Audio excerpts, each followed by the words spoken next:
যখন দেখুন বৃষ্টি হচ্ছে তখন দোয়া করবেন, দোয়া কবুল হবে ইনশাআল্লাহ।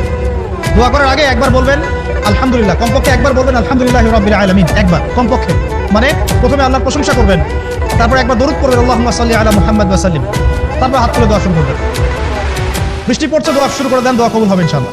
আজান দিয়েছে, আজান এবং ইকামতের মাঝখানে সময়টা আছে, এই সময়টা কাজে লাগান, দোয়া কবুল হবে ইনশাআল্লাহ। নামাজে দাঁড়িয়েছেন, সেজদায় গিয়েছেন, সেজদায় দোয়া করেন, দোয়া কবুল হবে ইনশাআল্লাহ। প্রশ্ন করে অনেকে যে ভাই সেজদায় কি বাংলায় দোয়া করা যাবে? হ্যাঁ যাবে, যদি আপনার নামাজটা নফল নামাজ হয়। কোন নামাজ হয়? ফরজ নামাজে করবেন না, নফল নামাজে করতে পারেন ইনশাআল্লাহ।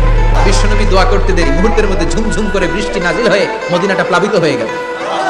আকাশে মেঘ দেয় কে? বৃষ্টি দেয় কে? আল্লাহ মেঘ দে, পানি দে, ছায়া দে রে তুই, আল্লাহ মেঘ দে। পড়েন পড়েন, আল্লাহ মেঘ দে, পানি দে, ছায়া দে রে তুই, আল্লাহ মেঘ দে। সবকিছু দেওয়ার মালিক কে? বৃষ্টি দেয় কে? মেঘ দেয় কে? বিশ্বনবীর দোয়ার বরকতে বৃষ্টি নামলো। শুক্রবার বৃষ্টি, শনিবার বৃষ্টি, রবি সোম মঙ্গল বুধ বৃহস্পতি শুক্র, এর পরের শুক্রবার পর্যন্ত টানা বৃষ্টি হলো। কারণ বৃষ্টির দোয়া করছে, বৃষ্টি বন্ধ আর দত করে নাই, চলতেছে। আল্লাহ কাছে নবী চাইছেন, দিতেছি, না করলে থামাবো। এই বৃষ্টি, এটা আমার কথা নয়, এটা বিজ্ঞান বলছে। বর্তমান বিজ্ঞানীরা বলছেন বৃষ্টি হচ্ছে দুনিয়ার সবচাইতে উৎকৃষ্ট এবং গুরুত্বপূর্ণ সার। কারণ এই বৃষ্টির পানিতে ক্যালসিয়াম, ফসফরাস, ম্যাগনেসিয়াম এবং পটাশিয়াম রয়েছে।